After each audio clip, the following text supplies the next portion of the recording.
बहू के हाथ। घर की बहू शीना को इस बात का बड़ा घमंड था कि जिस काम में वो हाथ डालती थी वो काम अच्छा हो ही जाता है। शीना की हर बात में हाथ का इस्तेमाल जरूर होता था। एक दिन शीना का पति आकाश उससे कहता है, कल जो वो भिंडी बनाई थी ना तुमने, वाह वाह वाह वाह, मजे आ गए। मैंने अपने हाथों से बनाई थी।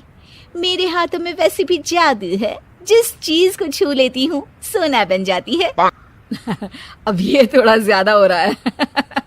मतलब अगर हर चीज को छू के सोना ही बना देती हो तुम, तो हमारे नाम के पीछे भी अंबानी ही लगा देते हम। चुप रहो, मुंह पे हाथ रख लो, कुछ भी बोलते रहते हो। शीना की सास बगिया से पूजा के लिए फूल चुन रही थी। सुंदर, अति सुंदर, कितने प्यारे गुलाब के फूल हैं। भगवान जी खुश हो जाएंगे। मैंने अपने हाथों से जो पौधा लगाया था, मेरे हाथों की कोई भी चीज बेकार नहीं जाती। हाँ बेटा, सही कह रही है। इसीलिए तो तुम्हारे पिताजी से मैंने अपने बेटे के लिए तुम्हारा हाथ मांगा था। और उन्होंने हाथों हाथ में मेरा हाथ आपकी बेटी के हाथ में दे भी दिया था। हाँ बेटा, वो तो है, पर मुझे ये बता, तू ये हर बात में हाथ क्यों बीच में लेकर आती है? माँ जी, पंडित जी ने हाथ मेरा देखकर नैनीताल में कहा था कि मेरे हाथ जगन्नाथ हैं, मेरे हाथों से कभी कोई काम नहीं बिगड़ेगा। तो मेरे हाथों की तारीफ तो मुझे करनी पड़ेगी ना। हाँ हाँ, ठीक ही कह रही हो वैसे। तो मिलाओ हाथ इसी बात पर। शीना को न सिर्फ इस बात पे गर्व था कि उसके हाथ से सब अच्छा होता है, बल्कि घर के सारे काम भी वो पहले अपने हाथ से करती, फिर कोई दूसरा उन कामों को कर पाता। एक दिन शीना कपड़े धो रही थी। अरे घर में वॉशिंग मशीन है तो सही, खुद क्यों थक रही हो? कपड़े पहले मेरे हाथ से धुलेंगे, फिर वॉशिंग मशीन से। पहले हाथ की सफाई, फिर मशीन की धुलाई। अगर आज डाकू गब्बर सिंह होता ना, तो वो ये हाथ मुझे दे दे ठाकुर तुमसे जरूर कहता, और मैं तो दिलवा भी देता तुम्हारे हाथ। हर एक काम में हाथ बटाओ, ज्यादा जुबान न चलाओ, वरना दूंगी एक उल्टे हाथ से। क्या दोगी? कपड़े दूंगी, लो निचोड़ो।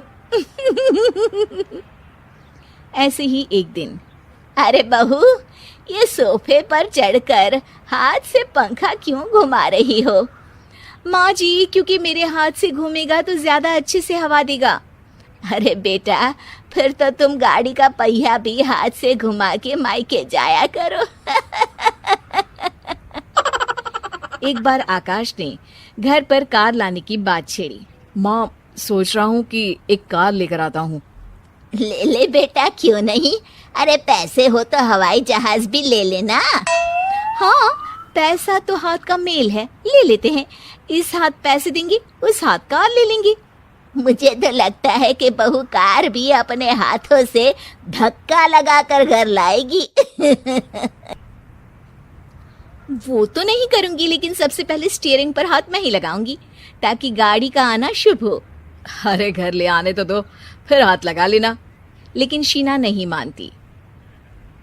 अगले दिन ही सब कार लेने जाते हैं।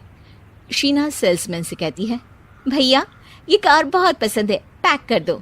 अरे ओ भाग्यवान, 2 मीटर कपड़ा नहीं है जो पैक करवा ले, जरा चला कर तो देखने दो। यस सर, बिल्कुल, टेस्ट ड्राइव कीजिए ना। अरे नहीं नहीं, सबसे पहले मैं हाथ लगाऊंगी गाड़ी को, मेरे हाथ अच्छे हैं। अरे यार, हाथ तो मैं भी धोता ही हूँ, और आजकल तो सैनिटाइजर से भी धोता हूँ। मेरे काम में हाथ ना अड़ाओ। अरे टांग ना अड़ा होता है भाग्यवान, हाथ नहीं। शीना ड्राइविंग सीट पर बैठ जाती है और आकाश उसे गाड़ी के फंक्शन समझाता है। देखो शीना, ध्यान रखना, ये है स्टीयरिंग, इससे राइट लेफ्ट जाएंगे। ये है एक्सेलरेटर, इससे स्पीड कंट्रोल कर सकते हैं, और उसी के पास में है ब्रेक, जो तुम्हारी जुबान में शायद मिसिंग है। ठीक है, ज्यादा भी सिखाने की जरूरत नहीं है। मेरी माँ तो कहती है कि मैं अगर अपनी शुभ हाथ लगा दूं तो जग घूम जाए। तो ये स्टीयरिंग क्या चीज है? शीना गाड़ी स्टार्ट कर देती है और स्टीयरिंग को घुमाते हुए एक्सेलरेटर पर धीरे से पैर रखती है, और शोरूम के बाहर के एरिया में ही गाड़ी घूमने लगती है, जहाँ दूसरी गाड़ियाँ भी रखी हैं। देखा मेरे हाथों का कमाल। अब ब्रेक दबा दो, आगे गाड़ी है।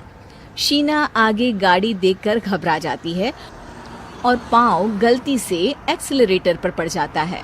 कार आगे खड़ी एक बड़ी गाड़ी में घुस जाती है। दोनों कार से उतरते हैं। सेल्समैन भागते हुए आता है। अरे 7 लाख की गाड़ी खरीदने आए थे और 15 लाख की गाड़ी ठोक दी। Oh my God. आकाश की माँ, आकाश और शीना घबरा जाते हैं। इतना सारा पैसा कहाँ से आएगा? तभी वहाँ मैनेजर भी आ जाता है। पूरा माजरा समझता है। अरे टेंशन मत लीजिए, गाड़ियों का इंश्योरेंस था, आप जो कार लेने आए थे वही खरीद लीजिए। पर मैडम, जब तक आप सीख ना ले तब तक गाड़ी मत चलाइएगा। अभी तो आपने गाड़ी बस ठोकी है, जिसका बीमा भी था, लेकिन सड़क पे चलते हर इंसान का बीमा नहीं होता। अरे मेरे हाथों से छुप भी गया ना तो उसकी जिंदगी बन जाएगी, और अगर चला भी गया तो स्वर्ग ही पाएगा। मैनेजर साहब, मेरे हाथ में कोई दिक्कत नहीं है, वो तो बस पाँव गलत जगह पर चला गया था। शीना की बात सुनकर आकाश अपना सर पीटता है और उसकी सास अपने हाथ से खुद का मुंह छिपा लेती है और मैनेजर हाथ जोड़कर माफी मांग लेता है।